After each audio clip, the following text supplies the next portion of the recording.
வரலாற்று சிறப்பு வாய்ந்த ஆத்தூர் மாநகரிலே மிக எழுச்சியோடு நடைபெற்று கொண்டிருக்கிற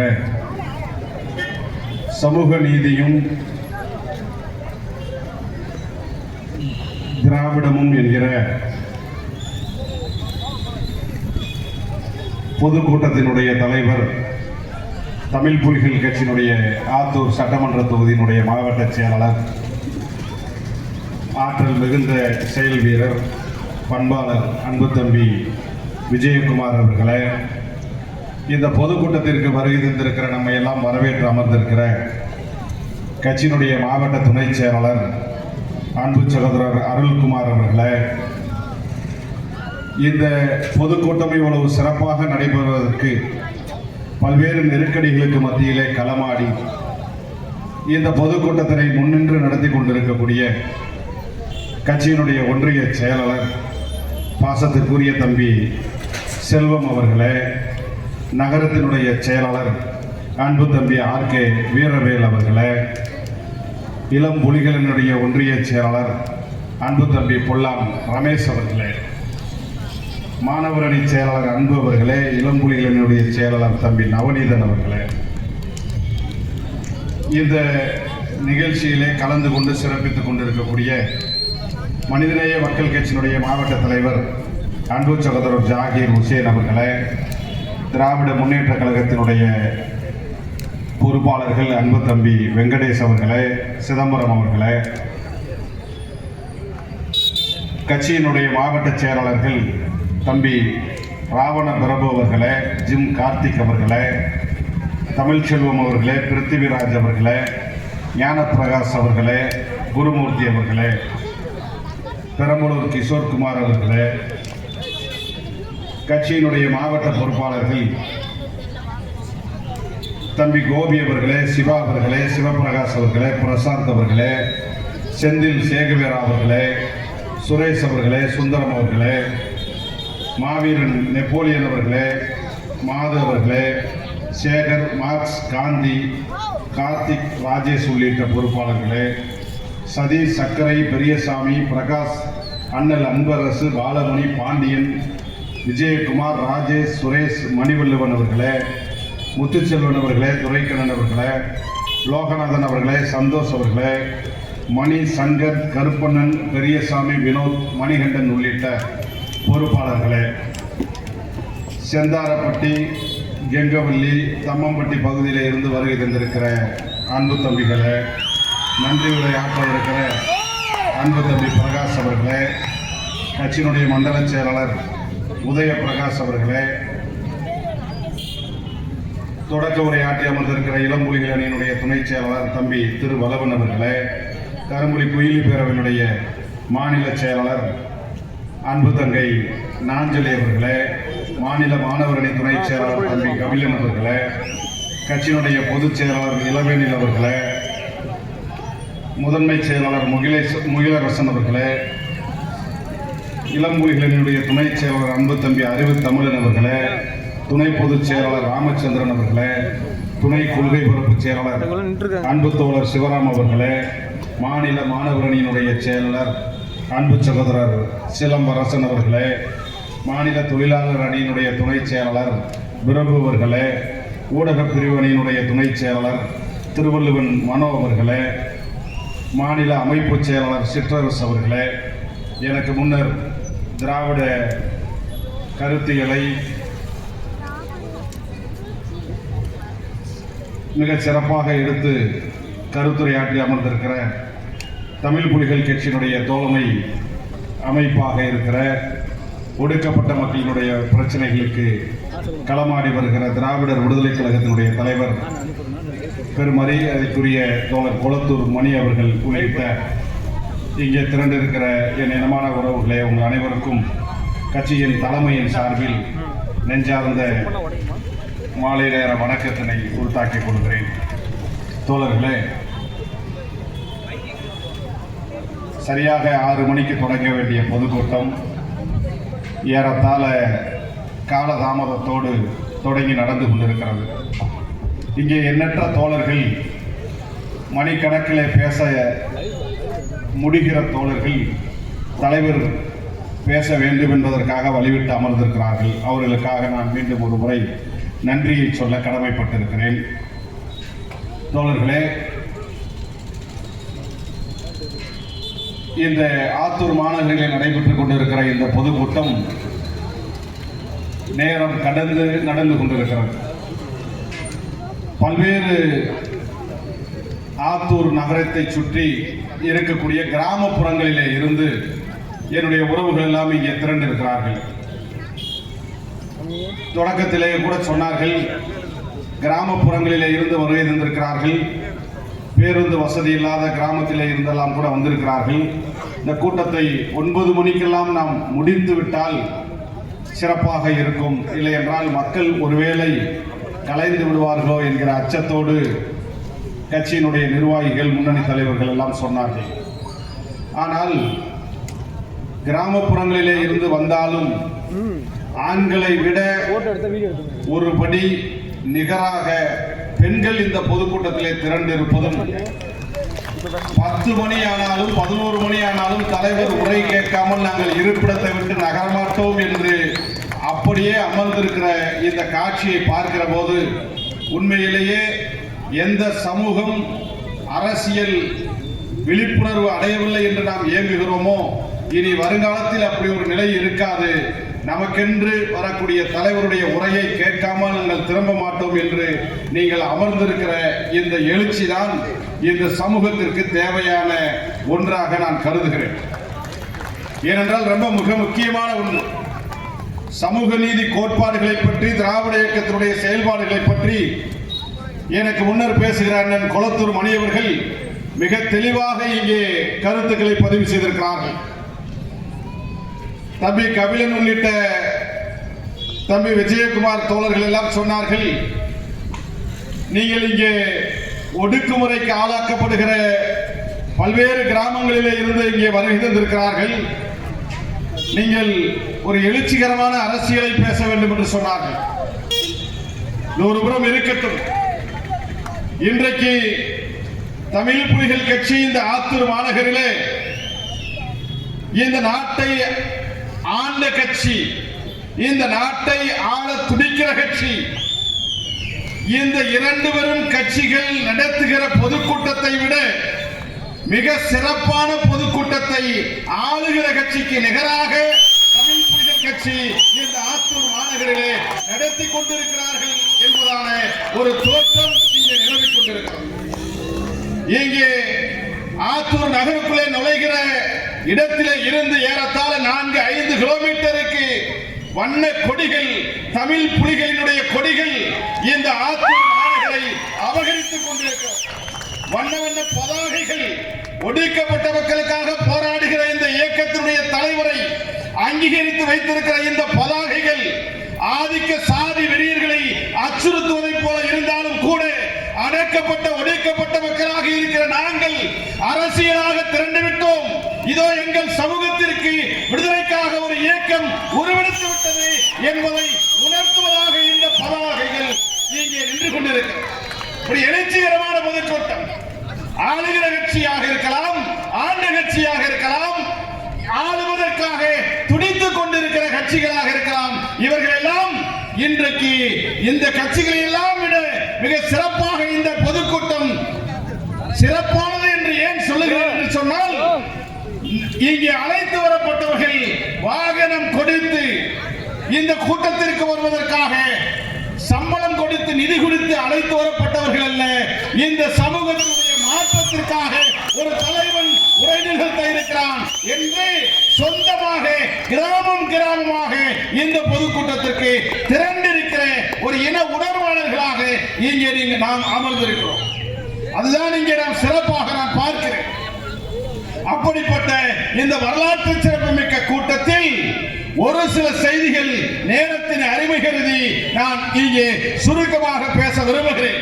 நீங்கள் விரைவாக கிராமங்களுக்கு சென்று சேர வேண்டும். பல தாய்மார்கள் குழந்தைகளோடு வந்திருக்கிறார்கள், பல்வேறு சிரமங்களுக்கு மத்தியிலே இருக்கிறார்கள். அவற்றையெல்லாம் அறிந்து இந்த கூட்டத்திலே நான் சுருக்கமாக உரையாற்ற வேண்டும் என்று நினைக்கிறேன். அந்த அடிப்படையில் தமிழ் புலிகள் என்கிற ஒரு கட்சி இந்த பொதுக்கூட்டத்தின் வாயிலாக என்ன அரசியலை சொல்ல இருக்கிறார்கள்? இங்கே வியாபார பெருங்குடி மக்கள் திரளாக இங்கே செவிமடுத்து கேட்டுக் கொண்டிருக்கிறார்கள். அவர்களுக்கும் ஒன்றை சொல்லுகிறேன்.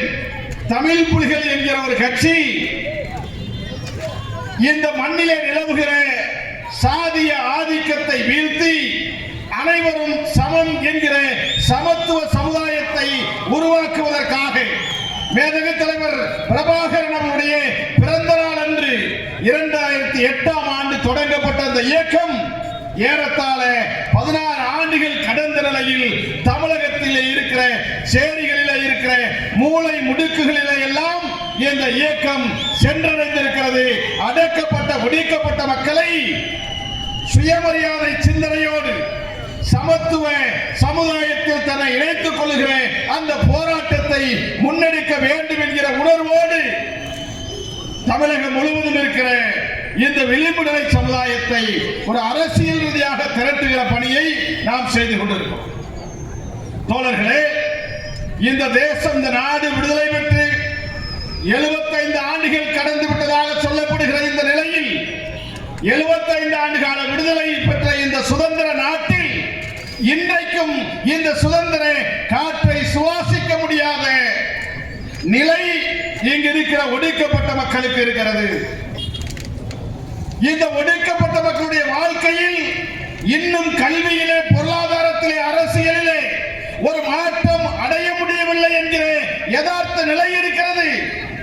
எனவேதான் தமிழ் புலிகள் என்கின்ற ஒரு இயக்கம் உருவாக்கப்பட்டு இந்த மண்ணிலே விளிம்பு நிலை சமூகமாக இருக்கிற, கேட்பாரற்று கிடக்கிற இந்த சமூகமாக இருக்கிற, அரசியல் அனாதைகளாக இருக்கிற இந்த சமுதாயத்தை அரசியல் ரீதியாக அணிதிரட்டி கல்வியிலே, பொருளாதாரத்திலே, வேலை வாய்ப்பிலே நாமும் வளர்ச்சி பெற வேண்டும், முன்னேற்றம் பெற வேண்டும் என்பதற்காக தமிழ் புலிகள் இயக்கம் செயல்பட்டுக் கொண்டிருக்கிறது. தமிழ் புலிகள் எத்தனையோ கட்சிகள் இருக்கிறது. தினம் தினம் ஒரு கட்சி துவங்குகிறது. துவங்குகிற எல்லோரும் ஒடுக்கப்பட்ட சேரி மக்களுக்குள்ளாக, தெருவுக்குள்ளாக வந்து இந்த அரசியல் ரீதியான கருத்துக்களை சொல்லி ஆட்களை அணிதிரட்டி கொண்டிருக்கிறார்கள். புதிய புதிய நடிகர்கள் எல்லாம் அரசியல் கட்சிகளை தொடங்கி இன்றைக்கு வலம் வந்து கொண்டிருக்கிறார்கள். இன்றைக்கு ஆண்ட கட்சி இருக்கிறது, ஆள துடிக்கிற கட்சி இருக்கிறது, புதிதாக கட்சிகள் உருவாகி கொண்டே இருக்கிறது. ஆனால் இந்த கட்சிகளுக்கும் தமிழ் புலிகள் கட்சிக்கும் ஒரு வேறுபாடு உண்டு.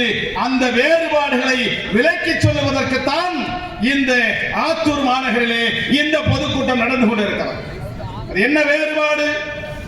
என் அன்பிற்குரிய உறவுகளே, 75 ஆண்டு கால சுதந்திர நாட்டில் இன்னும் சுதந்திர காற்றை சுவாசிக்க முடியவில்லை என்று சொன்னேனே, அந்த நிலையை மாற்றுவதற்கு எந்த ஒரு இயக்கமும், எந்த ஒரு கட்சியும் இங்கே உருவாக்கப்படவில்லை என்கிற யதார்த்தத்தை நாம் பறைசாற்ற வேண்டிய தேவை இருக்கிறது. யோசித்து பாருங்கள்.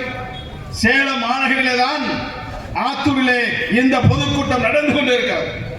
ஆத்தூரை சுற்றி இருக்கிற கிராமப்புறங்களிலே தீண்டாமை கொடுமைகள், சாதிய கொடுமைகள் எவ்வளவு தலைவிரித்து ஆடுகிறது என்பதை எந்த கட்சிகளாவது பேசுவதற்கு தயாராக இருக்கிறார்களா? இதே ஆத்தூரை சுற்றி இருக்கிற பல்வேறு கிராமங்களிலே எத்தனை கொடுமைகள் இருக்கிறது. வாழ்கரடு என்கிற இந்த ஆத்தூருக்கு பக்கத்திலே இருக்கிற இந்த பகுதியிலே என்னுடைய இந்த ஒடுக்கப்பட்ட விளிம்பு நிலை சமுதாயம் ஒதுங்குவதற்காக கரடுகளுக்கு செல்கிற போது இந்த கீழ்சாதி நாய்கள் எல்லாம் எங்கள் வீதியிலேயாக வந்து ஒதுங்குகிறார்கள் என்று சொல்லி சாதியை சொல்லி அடித்து இன்றைக்கும் அந்த கொடுமை இந்த வாழ்கரடு பகுதியிலே சில மாதங்களுக்கு முன்பாக நடந்திருக்கிறது. இதே தலைவாசல் என்கிற பகுதி வரலாற்று சிறப்பு வாய்ந்த பகுதி. இந்த தலைவாசல் என்கிற பகுதியிலே 4-5 மாதங்களுக்கு முன்பாக ஒரு 18 வயது நிரம்பிய பெண்ணும் 21 வயது நிரம்பிய ஆணும் சாதி மறுப்பு திருமணம் செய்த காரணத்திற்காக அடித்து கொலை செய்யப்பட்ட கொடுமை இந்த தலைவாசல் பகுதியிலே நடந்தது. அதே தலைவாசல் பகுதியிலே விஞ்ஞானம் எங்கே போய்கொண்டிருக்கிறது? ஒரு தொலைபேசியிலே செல்போனிலே உறக்க பேசியதற்காக ஒரு சக்கிலியர் எல்லாம் செல்போனிலே உறக்க பேசுவதா என்று செல்போனில் உறக்க பேசியதற்காக தலைவாசலில் இருக்கிற சாதி வெறியர்கள் அவர்களை தாக்கி கொடுமைப்படுத்தினார்கள் என்கிற செய்திகள் இருக்கிறது. இதே பனமரத்துப்பட்டியிலே ஆண்டாண்டு காலமாக அருந்ததியர் மக்கள் வசிக்கக்கூடிய இந்த குடும்பங்களுக்கு பக்கத்திலே அல்லது அந்த குடும்பங்கள் ஆண்டாண்டு காலமாக பயன்படுத்துகிற இந்த வழிபாட்டு தலங்களை அல்லது அதை நடக்கிறதுக்கான அந்த பாதைகளை தடுக்கக்கூடிய வகையிலே தாழ்த்தப்பட்ட மக்கள் வசிக்கக்கூடிய பகுதிக்கு அருகே இருக்கிற காடுகள் விலை போகாது விலைமனை பட்டாவாக அதை மாற்றி ரியல் எஸ்டேட் என்று சொல்கிறார்களே, அப்படி அந்த காடுகளை எல்லாம் பட்டாவாக்க வேண்டும் என்று சொன்னால் தாழ்த்தப்பட்ட மக்கள் வசிக்கிற பகுதியிலே இருக்கிற காடு தாழ்த்தப்பட்ட மக்கள் வசிப்பதனாலேயே விலை அதிகமாக விற்பனை செய்ய முடியாது என்று சொல்லி நம்முடைய தெருவுக்கு மத்தியிலே ஒரு சுவரை எழுப்பி தீண்டாமை சுவர் எழுப்பி நம்முடைய மக்கள் பார்வையில் படாமல் இருந்தால் அந்த நிலம் அதிக அளவிற்கு விற்பனைக்கு போகிறது என்று சொல்லி நம்முடைய கிராமங்களுக்கு பக்கத்திலே புதிதாக தீண்டாமை சுவர்கள் எழுப்பப்பட்டு வருகிறது. என் அன்பிற்குரியவர்களே, 75 ஆண்டு கால சுதந்திர நாட்டில் இன்னும் இந்த பட்டியல் சமுதாயத்தை சார்ந்தவர்கள் எல்லா சமுதாயத்தை சார்ந்தவர்களும் வழிபடுகிற கோயில்களுக்குள்ளே அல்லது அறநிலைத்துறையினுடைய கட்டுப்பாட்டிலே இருக்கிற கோயில்களுக்குள்ளே நாமும் சமமாக உள்ளே சென்று வழிபட முடியாத நிலை இன்றைக்கு நம்முடைய மக்கள் மத்தியிலே இருக்கிறது. இப்படித்தான் சாதியின் பெயரால் தீண்டாமை கொடுமைகளை நாள்தோறும் நாம் சந்தித்துக் கொண்டே இருக்கிறோம். இன்னொரு புறம் நம்முடைய கிராமப்புறங்களிலே நம்முடைய மக்கள் வசிக்கிற பகுதிகளிலே இன்றைக்கும் சாலை வசதி இல்லாமல், மின்சார வசதி இல்லாமல், குடிநீர் வசதி இல்லாமல், கழிப்பறை வசதி இல்லாமல், அடிப்படை வசதிகள் கூட மறுக்கப்பட்டு அந்த உரிமைகளை கூட பெறுவதற்கு நாதியற்ற சமூகமாக இந்த விளிம்பு நிலை சமுதாயம் நின்று கொண்டிருக்கிறது. ஒருபுறம் சாதியின் பெயரால் தீண்டாமை கொடுமைகள், மறுபுறம் அரசினுடைய அந்த அடிப்படை உரிமைகள் மறுக்கப்பட்ட நிலையாக இருக்கிறது. இதற்கு மேலாக கல்வியிலே, வேலை வாய்ப்பிலே, அரசியலிலே ஒரு விழிப்புணர்வு இல்லாத நிலை இருக்கிறது. இந்த நிலையை எல்லாம் மாற்றுவதற்கு ஏதேனும் ஒரு கட்சி வந்திருக்கிறதா? இந்த நிலைகளை எல்லாம் மாற்றுவதற்கு எந்த இயக்கங்களாவது உருவாகி இருக்கிறதா என்பதை இந்த இடத்திலே நாம் சிந்தித்து பார்க்க வேண்டிய தேவை இருக்கு. என் அன்பிற்குரிய தோழர்களே, யோசித்து பாருங்கள்.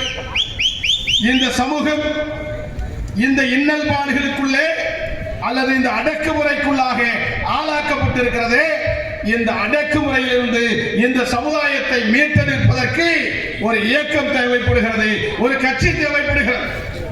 அப்படி இந்த அடக்கப்பட்ட ஒடுக்கப்பட்ட மக்களுக்காக உருவாக்கப்பட்ட இயக்கம் தான் தமிழ் புலிகள் கட்சி. இன்றைக்கு நாம் இவ்வளவு இடர்பாடுகளுக்கு மத்தியிலே, இடையூறுகளுக்கு மத்தியிலே நாம் இந்த கூட்டத்தை நடத்த வேண்டிய தேவை என்னவாக இருக்கிறது? இங்கே திராவிட இயக்கத்துடைய சாதனைகளை பற்றி சொன்னார்கள்.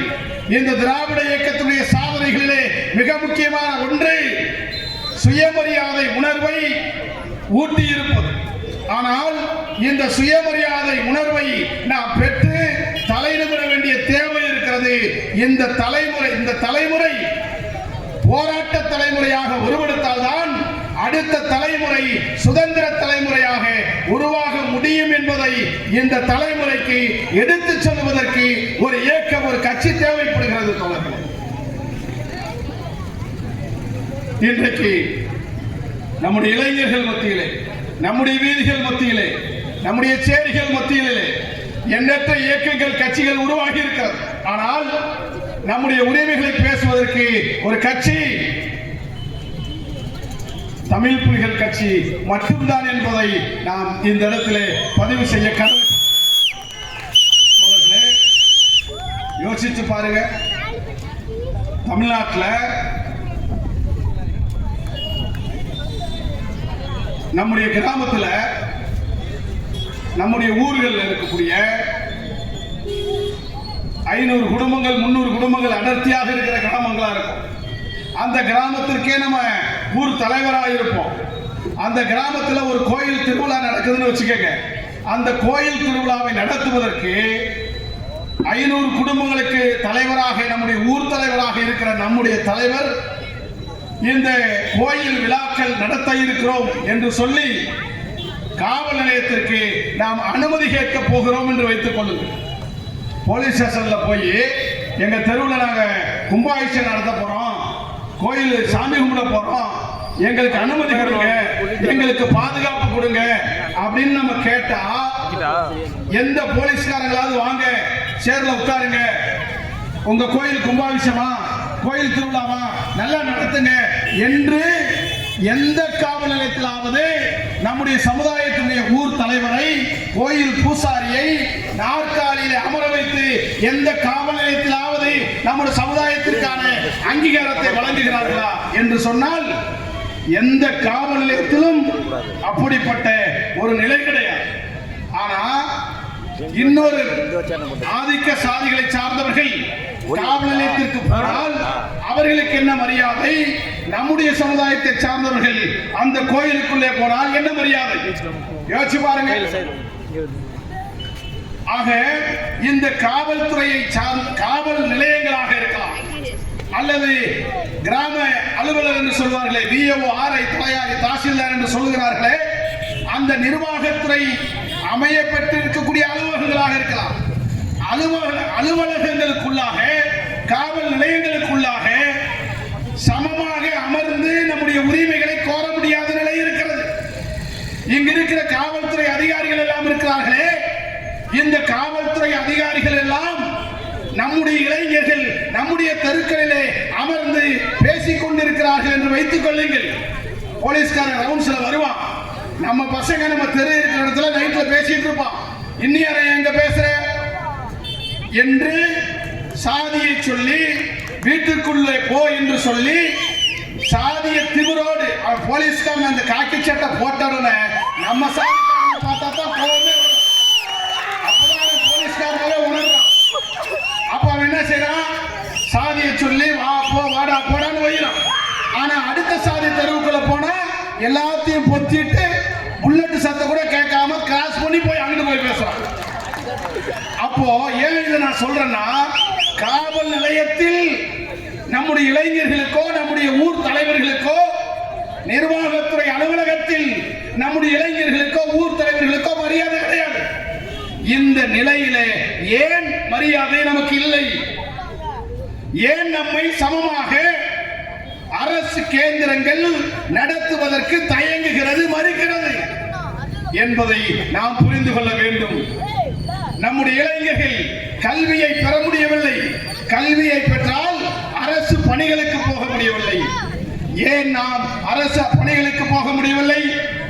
ஏன் நம்மால் காவல்துறை ஆய்வாளர்களாக வர முடியாதா? நம்மால் ஒரு டிஎஸ்பியாக வர முடியாதா? நம்மால் ஒரு தாசில்தாராக வர முடியாதா? அதற்கெல்லாம் வர முடியாமல் இருப்பதற்கு எது தடையாக இருக்கிறது என்பதை நாம் சிந்தித்து பார்க்க வேண்டும். என் அன்பிற்குரியவர்களே, 75 ஆண்டு கால சுதந்திர நாட்டில் கல்வி உரிமை மறுக்கப்பட்டு பொருளாதார ரீதியாக நாம் வீழ்த்தப்பட்டு அரசியல் ரீதியாக அனாதையாக்கப்பட்டு கிடக்கிற இந்த நிலையை மாற்றுவதற்கு ஒரு இயக்கம், ஒரு கட்சி நமக்கு தேவைப்படுகிறது என்பதை ஊர் ஊராக எடுத்துச் சொல்கிற பணியை இன்றைக்கு தமிழ் புலிகள் கட்சி மேற்கொண்டிருக்கிறது.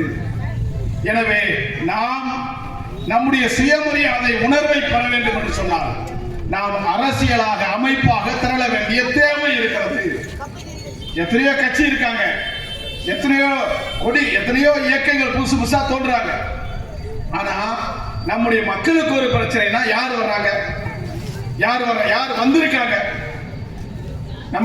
நான் நிறைய இடத்துல பேசுறதுதான், நம்முடைய கிராமத்துல 100 குடும்பம் 200 குடும்பம் இருக்கிற கிராமத்துல நான் அரசியல் கடந்து பேசுறேன். நம்முடைய கிராமத்துல ஊருக்குள்ள நுழையிற இடத்திலேயே திமுக கொடி இருக்கும், அதிமுக கொடி இருக்கும், இப்ப விஜய் கட்சி கொடி கூட இருக்கு. விஜய் கட்சி கொடியை கட்டுறாங்க, தேமுதிக கொடி இருக்கு. இப்படி நம்முடைய சேரிகளுக்குள்ளே நுழைகிற போது சேரிகளுக்குடைய நுழைவாய்களிலே அனைத்து அரசியல் கட்சி கொடியும் பறக்குது, அனைத்து அரசியல் கட்சி கொடியும் பறக்குது. இப்படி அனைத்து அரசியல் கட்சி கொடியும் நம்முடைய சேரிகளிலே பறக்கிறது.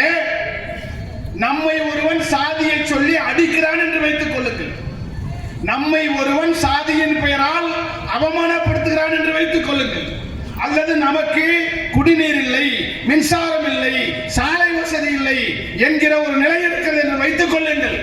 நம்முடைய சேரிகளிலே பறக்கக்கூடிய எந்த ஒரு கட்சியாவது ஆமா இந்த இவனை சாதியை சொல்லி நீ அடிச்சது தப்புதான், சக்கிலேனா ஏண்டா அடிச்ச என்று சொல்லி நமக்காக காவல் நிலையம் வருவதற்கு எந்த கட்சிக்காரனாவது நமக்காக பேச போலீஸ் ஸ்டேஷன் வரானா, நமக்காக பேச கலெக்டர் ஆபீஸ் வரானா?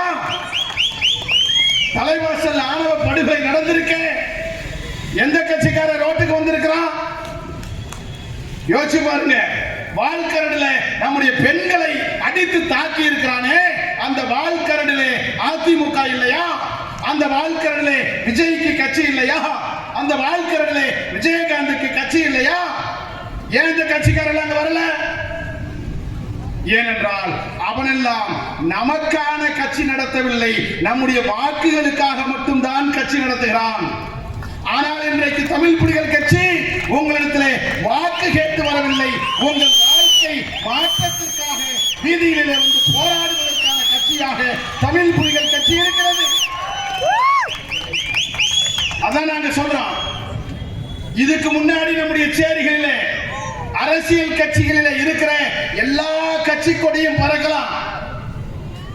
ஆனால் தமிழ் புலிகள் கட்சி அப்படின்னு ஒரு கட்சியை நம்ம தெருவுல நுழைவாசல்ல நம்ம ஏத்தணும்னு நினைச்சா அப்பதான் போலீஸ்காரன் வந்து கொடி ஏத்தக்கூடாது, நீங்க அனுமதி வாங்கினீங்களா, இதெல்லாம் சாதி கட்சி கொடி, இதெல்லாம் எத்தனை பிரச்சனை வரும்ன்றான். இப்ப யோசிச்சு பாருங்களேன், நம்முடைய தெருவுல அதிமுக கொடி பறந்தா பிரச்சனை வராது, நம்முடைய தெருவுல விஜய் கொடி பறந்தா பிரச்சனை வராது, நம்முடைய தெருவுல எந்த கட்சிக்காரன் கொடி வேணாலும் பறக்கலாம், எந்த நடிகனுடைய கொடி வேணாலும் பறக்கலாம். ஆனா தமிழ் புலிகள் கொடி பறக்க கூடாது. நம்ம ஏன் சொல்றான்? மற்ற கட்சிகள் எல்லாம் போனா அந்த கட்சிக்காரன் இவனுக்கு அறிவை ஊட்ட மாட்டான், கூட்டத்துக்கு மட்டும்தான் கூப்பிட்டு போவான், ஓட்டுக்கு மட்டும்தான் கூப்பிட்டு போவான்.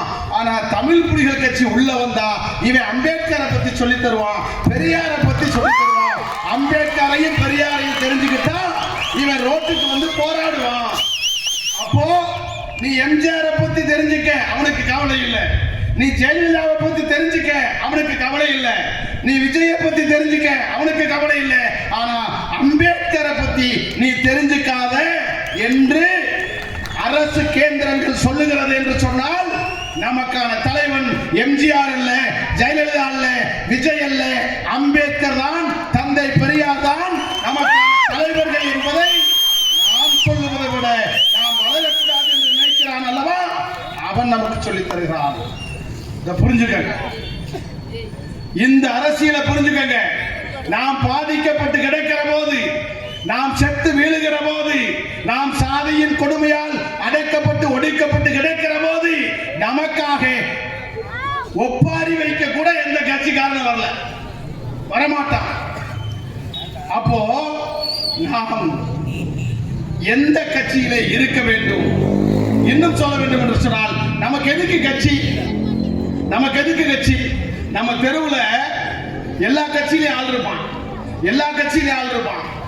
நம்ம தெருவில் போய் நம்ம கட்சியை தொடங்கும் போது இந்த எல்லா கட்சியிலும் இருக்கான் பாருங்க, நம்ம சமுதாயத்தில் இருக்கிறவன் அவெல்லாம் சேர்ந்து தமிழ் புலிகள் கட்சிக்கு வராதுன்னுவான், அவெல்லாம் சேர்ந்து வராதுன்னுவான்.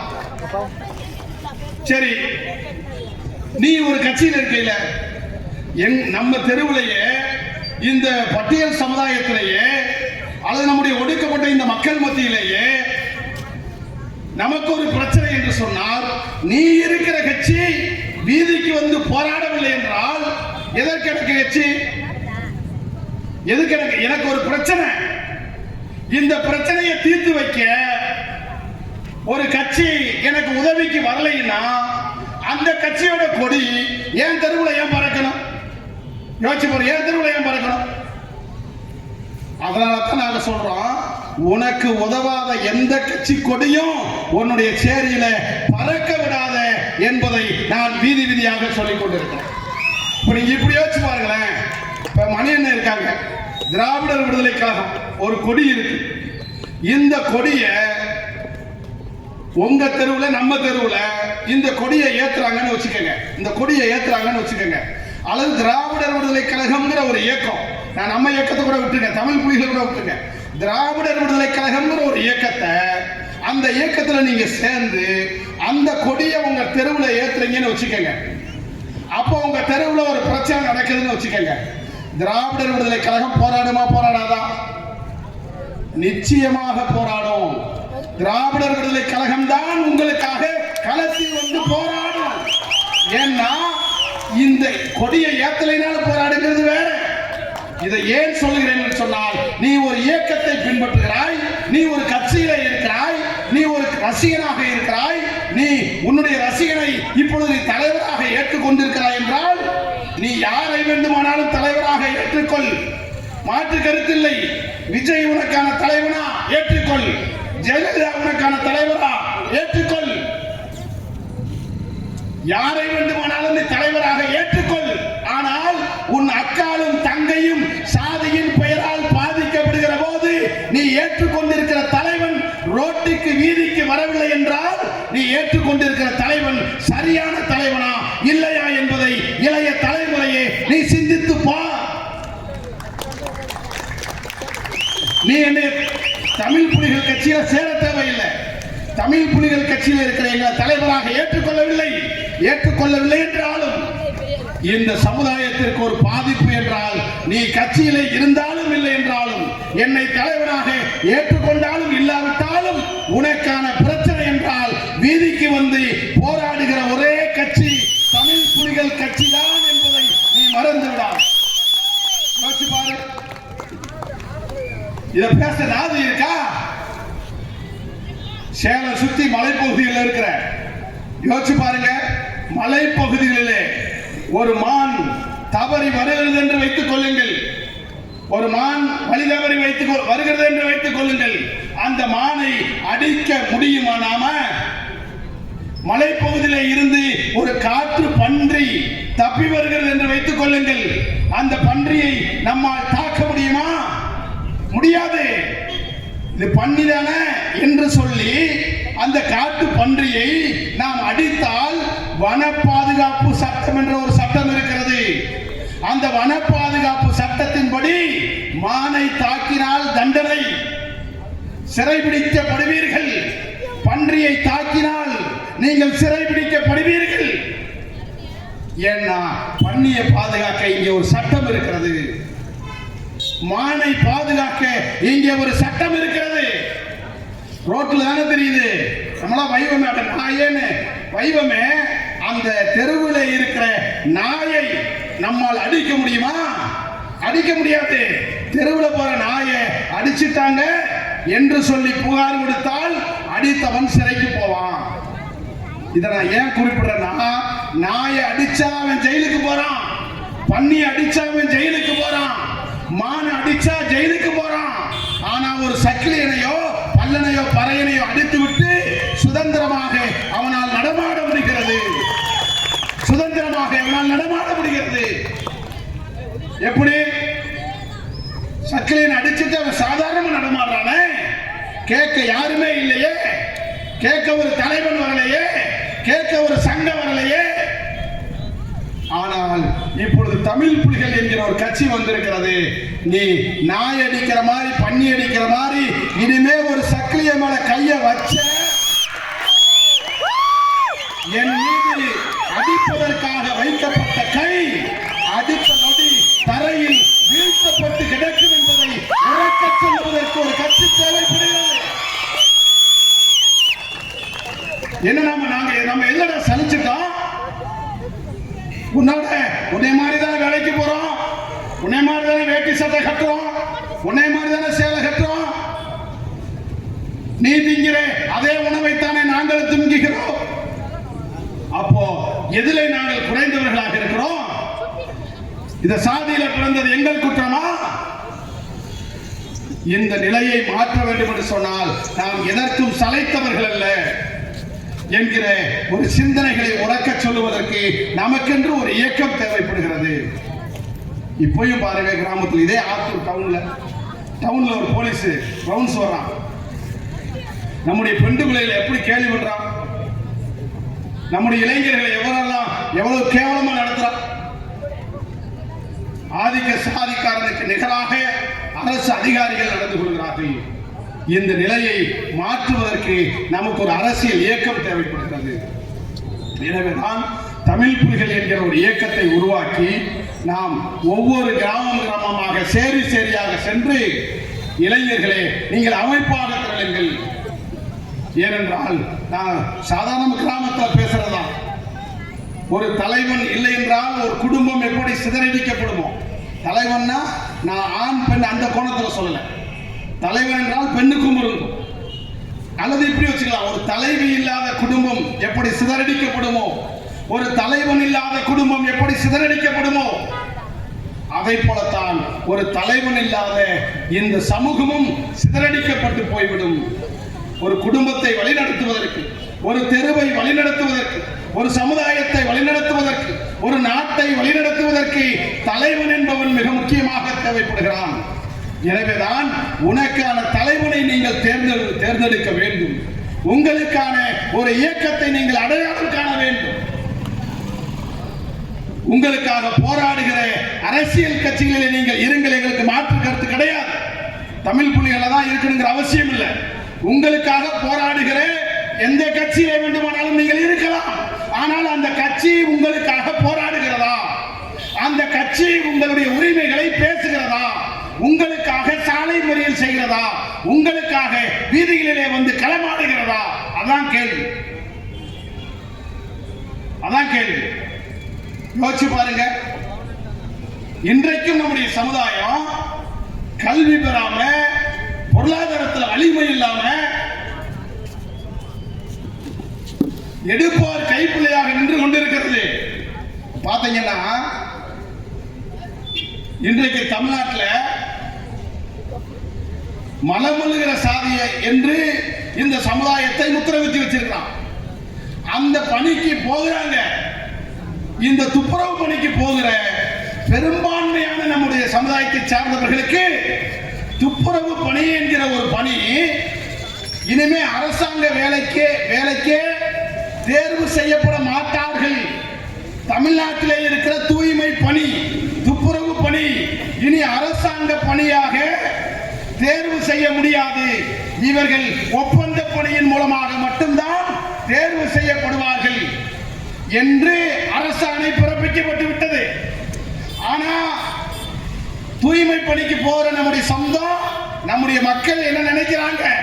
நாம் இந்த தெரு கூட்ட போனா 4 வருஷம் கழிச்சோ 5 வருஷம் கழிச்சோ நம்ம அரசாங்க வேலைக்கு போயிடலாம், நமக்கு அரசாங்க வேலை கிடைச்சிரும் அப்படின்னு அவன் நம்புறான். ஆனா அரசாங்கம் ஜீவோவே போட்ட, அரசாணையே போட்டான். அந்த அரசாணைப்படி இனிமேல் துப்புரவு பணி அரசாங்க பணி அல்ல. இது கூட தெரியாம நம்ம இன்னும் கூட்டுறதுக்கு போயிட்டு இருக்கிறோம். இது கூட தெரியாம நம்ம இன்னும் தூய்மை பணிக்கு போயிட்டு இருக்கிறோம். சரி, அப்படி போறமே இந்த அரசாங்கம் தூய்மை பணியாளர்களை அரசு பணிக்கு தேர்வு செய்ய முடியாது. ஏன்னா அரசு பணியாளர்களாக இவர்களை தேர்வு செய்தால் இவர்களுக்கு சம்பளம் வழங்க நிதி இல்லை என்று சொல்கிறது. நான் கேட்கிறேன், இந்த நாட்டில் எத்தனையோ வேலை இருக்கு, எல்லாருக்கும் சம்பளம் தரீங்க. இந்த நாட்டில் உழைக்கும் வர்க்கமாக இருக்கிற இந்த நாட்டை சுத்தம் செய்து இந்த சமுதாயத்திற்கு பல்வேறு சமூக பணிகளை செய்த இந்த சமுதாயம் அரசாங்க பணியிலே வருவதை தடுப்பதற்காக ஒரு அரசாணை பிறப்பிக்கப்பட்டிருக்கிறது. அந்த அரசாணைக்கு எதிராக தூய்மை பணியாளர்கள் எல்லாம் ஒன்றுதிர என்று போராட தயாராக இருக்கிறோமா? அல்லது இந்த தூய்மை பணியாளர்களை எல்லாம் ஒருங்கிணைத்து அரசுக்கு எதிராக போராடுவதற்கு உங்களுக்கு ஒரு கட்சி இருக்கா? இந்த தூய்மை பணியாளர்கள் மத்தியில் திமுக தூய்மை பணியாளர்களுக்கு சங்கம் வைத்திருக்கிறது, அதிமுக தூய்மை பணியாளர்களுக்கு சங்கம் வைத்திருக்கிறது, கம்யூனிஸ்டுகள் தூய்மை பணியாளர்களிடையே சங்கம் வைத்திருக்கிறார்கள். இந்த எந்த சங்கமாவது நான் குறைத்து மதிப்பிடவில்லை, கம்யூனிஸ்டுகளை குறைத்து சொல்லவில்லை. திமுகவிற்கு நாம் தோழமையாக இருக்கிறோம் வேறு. ஆனால் யதார்த்த நிலை இந்த சமூகத்திலே பிறந்த காரணத்திற்காக தூய்மை பணி செய்கிற இந்த மக்களுடைய வாழ்க்கை மாறுவதற்கு அரசு பணியாளராக தேர்வு செய்ய முடியாது என்கிற அரசாணையை ரத்து செய்ய நாம் ஏன் குரல் கொடுக்கவில்லை? ஏன் அந்த அரசாணையை நாம் ரத்து செய்யவில்லை என்று நாம் கேட்கக்கூடாதா? யாராவது கேட்கிறதுக்கு நமக்கு சங்கம் இருக்கா? கிடையாது. ஆனால் அந்த நிலை கூட தெரியாமல் நாம் இன்னும் தூய்மை பணிக்கு போய் கொண்டிருக்கிறோம். துப்புரவு பணிக்கு நாம் அரசாங்க வேலைக்கு போய்விடலாம் என்று நம்பிக்கொண்டிருக்கிறோம். இந்த நிலையை மாற்றுவதற்கு ஒரு இயக்கம் வேண்டாமா? நம்முடைய பிள்ளைகள் கல்வியிலே வேலை வாய்ப்பிலே தலைநிமிர வேண்டாமா? எனவேதான் அந்த நிலையை மாற்றுவதற்காக நம்முடைய ஒரு இயக்கம் தேவைப்படுகிறது என்பதை உணர்ந்து தமிழ்நாட்டிலே இருக்கிற வீதிகளிலே எல்லாம் தமிழ் புலிகள் கட்சியினுடைய இந்த அமைப்பை, இந்த இயக்கத்தினுடைய கிளைகளை உருவாக்குகிற பணிகளை நாம் செய்து கொண்டிருக்கிறோம். அந்த வரிசையில தான் இன்றைக்கு தமிழ் புலிகள் கட்சி ரொம்ப வெளிப்படையா பேசுறோம். இந்த தேர்தல் நேரமே இல்லை, உங்ககிட்ட ஓட்டு கேட்டே நாங்கள் வரல, நீங்க எங்களுக்கு ஓட்டும் போட வேண்டாம். ஆனால் ஒரே ஒரு செய்தியை சொல்கிறோம், உங்களுக்கு ஒரு தன்மான பிரச்சனை ஏற்படுகிறது என்று வைத்துக் கொள்ளுங்கள், உங்களுக்கு ஒரு சுயமரியாதை பிரச்சனை ஏற்படுகிறது என்று வைத்துக் கொள்ளுங்கள், உங்களை ஒருவன் சாதியை சொல்லி தாக்குகிறான் என்று வைத்துக் கொள்ளுங்கள், உங்களை கோயிலுக்குள்ளே நுழைவதற்கு ஒருவன் தடையாக இருக்கிறான் என்று வைத்துக் கொள்ளுங்கள், உங்களுக்கு கல்வி வேலை வாய்ப்பிலே முன்னேற்றத்திற்கான வழிமுறைகள் தெரியவில்லையா, அதே போல அடிப்படை உரிமைகள் மறுக்கப்படுகிறதா என்கிற எந்த பிரச்சனையாக இருந்தாலும், எங்களுடைய இயக்கத்தில் நீங்கள் இருந்தாலும் இல்லை என்றாலும் உங்கள் பிரச்சனைகளுக்காக ஓடி வருகிற ஒரே இயக்கம் தமிழ் புலிகள் கட்சி தான் என்பதை இங்கு இருக்கிற இளைய தலைமுறை மறந்துவிடக்கூடாது. நான் இன்னும் வெளிப்படையாக சொல்லுகிறேனே,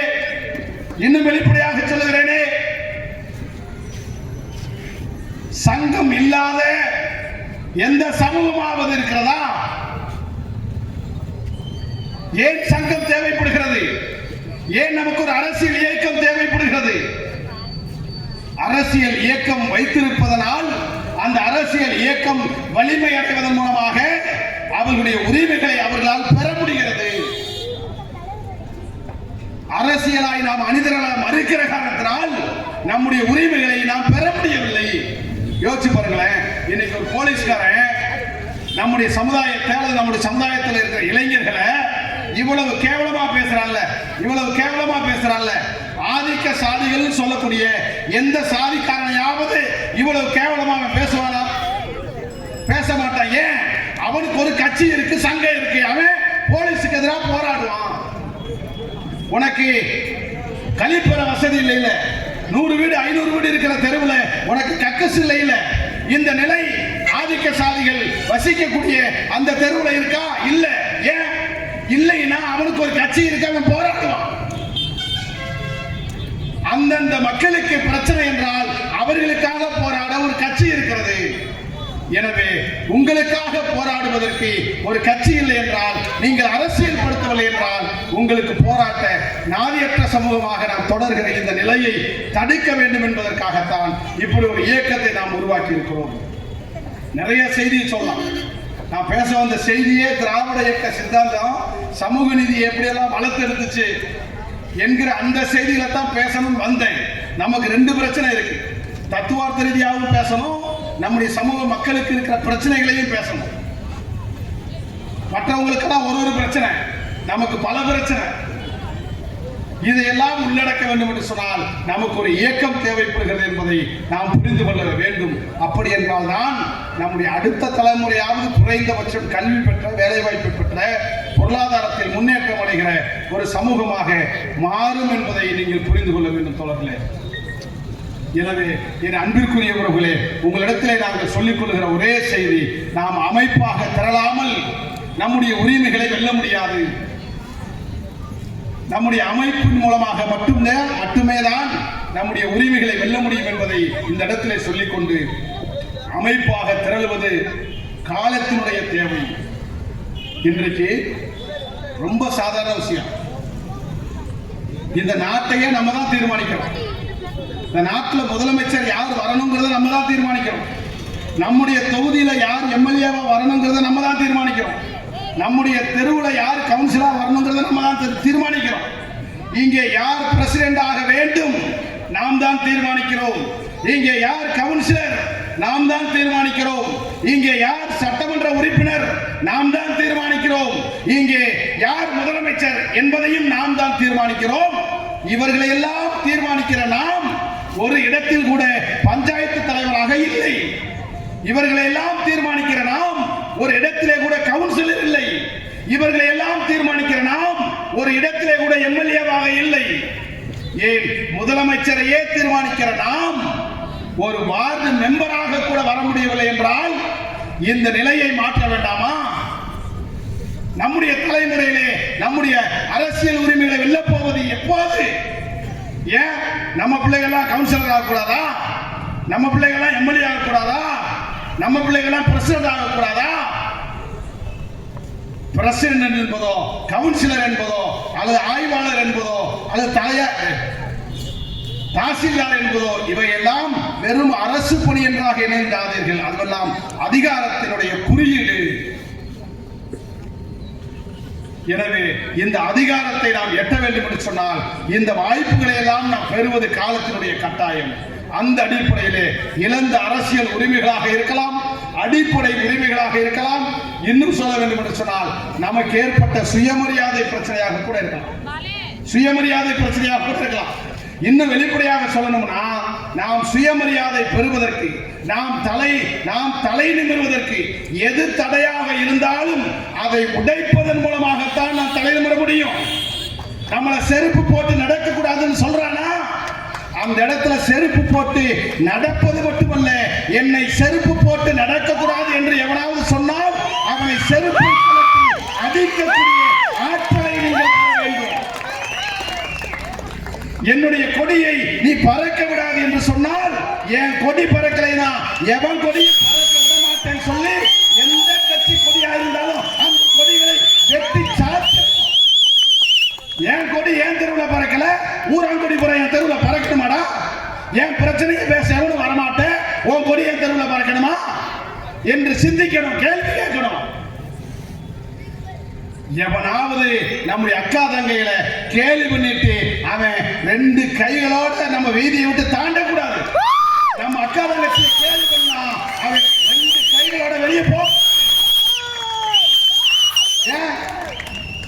ஏன் நமக்கு தன்மானம் இருக்குல்ல, நமக்கு சுயமரியாதை இருக்குல்ல. இன்னும் சொல்ல போனா போலீஸாக இருந்தாலும் காவல்துறை அதிகாரிகளாக இருந்தாலும் ஒண்ணு இல்ல, உன்னை கேவலமா பேசுறான்ல, உன்னை வாடா போடான்னு பேசுறான்ல, உன்னை ஸ்டேஷன்ல உட்கார விட மாட்டேங்கிறான்ல, எவனாவது எந்த போலீஸ் ஸ்டேஷனாவது உன்னை தரைக்குறைவாக அல்லது உன்னுடைய தன்மானத்திற்கு இழுக்காக எந்த காவல் நிலையத்தில் எந்த போலீஸ் செய்யறானோ அந்த ஸ்டேஷன் முன்னால அடுத்த நாள் 500 பேர் 1000 பேர் திரண்டு அந்த ஸ்டேஷனை முற்றுகையிட. போலீஸா இருக்கட்டும், கலெக்டரா இருக்கட்டும், தாசில்தாரா இருக்கட்டும், டிஎஸ்பி இருக்கட்டும், இவங்கெல்லாம் நம்ம வரி பணத்துல சம்பளம் வாங்குற வேலைக்காரங்களை ஒழிய அவங்க நமக்கு அதிகாரிகள் இல்ல. இந்த நிலைமை எப்ப வரணும்? நீ அமைப்பா திரண்டாதான் வரணும். உன் பின்னால 10 பேர் 100 பேர் 500 பேர் 1000 பேர் திரண்டாதான் வரும். திரளுவதற்குத்தான் ஒரு அரசியல் தேவைப்படுகிறது, திரளுவதற்குத்தான் ஒரு அரசியல் இயக்கம் தேவைப்படுகிறது. எனவேதான் என் இனமான உறவுகளே, தன்மானத்தோடு தலை நிமிர்ந்து வாழ நாம் அரசியல் படிக்க வேண்டும். சுயமரியாதை உணர்வு பெற நாம் அம்பேத்கரையும் பெரியாரையும்